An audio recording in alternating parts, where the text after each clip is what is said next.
Hello everybody, it's Aaron here from YSA. I want to do a video and take some time to really go through how our Brilliant Sky collection cloud overlays work. And I'm going to show you guys how to take this picture and make it look more like this. So let's get started. I'm going to go ahead and delete these so they don't get in the way. And then I'm going to run Prismatic, one of our cloud overlays. One of the cool things about these actions is that we have a new installer that puts all the overlays in a certain folder on your computer so that your actions can find them really quickly. So we just kind of set it where we want. You can make it bigger, smaller, whatever you want to do. Make it fit. Kind of get an idea of where you want it to sit on the horizon. You can see where the clouds are and try to do what looks like it makes sense. Double click on it to set it. And then it disappears, and some people get stuck right here, but this is what's really cool, is that all you have to do is simply brush it on.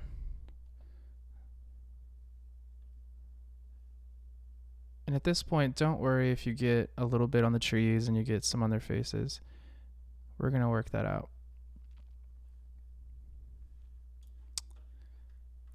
So now that we've brushed on, to brush off, all we do is simply hit the X key, which switches the color down here. See, look. And then it brushes away where you don't want it. And if you stray away from, if you start doing other things down here, something to note is that you need to make sure this is selected and not this. So you want to make sure the layer mask is selected. And then you can get back to brushing on and off.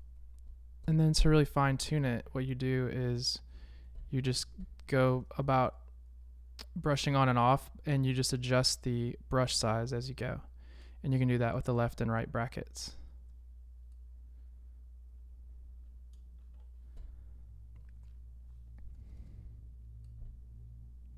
So you can really zoom in there and use a small brush, and you can do that.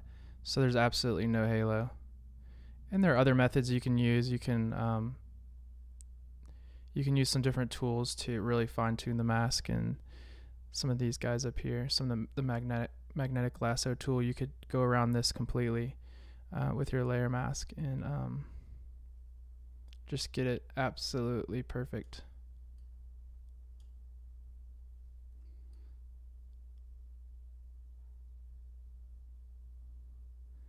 For the purposes of doing a video that's not too terribly long, I'm going to go ahead and zoom out here.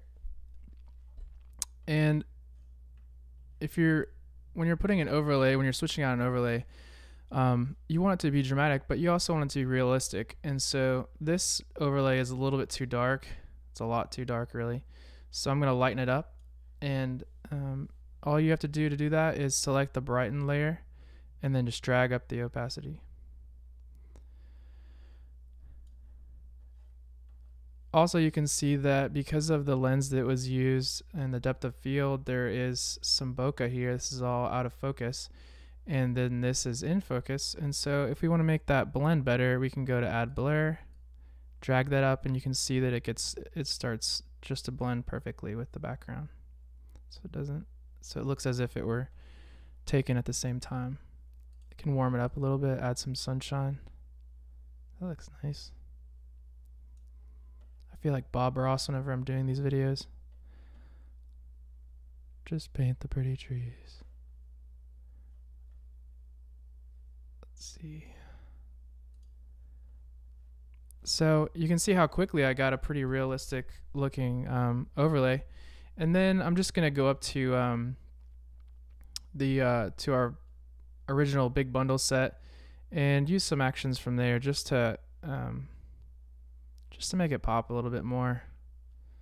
Let's do fist bump. This sort of makes it look more vibrant, adds some contrast and a little sharpening. That's really strong. We make most of our actions pretty heavy-handed so that it's there if you need it, and you can always drag down the opacity. So that's that. And then I'm going to do, there's a lot of green. There's a lot of really pretty green. I want to really kind of make that stand out. So I think I'm gonna do eat your greens.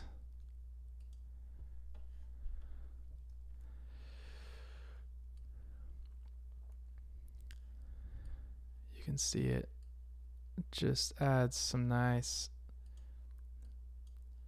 vibrancy to that green, just makes it really come to life.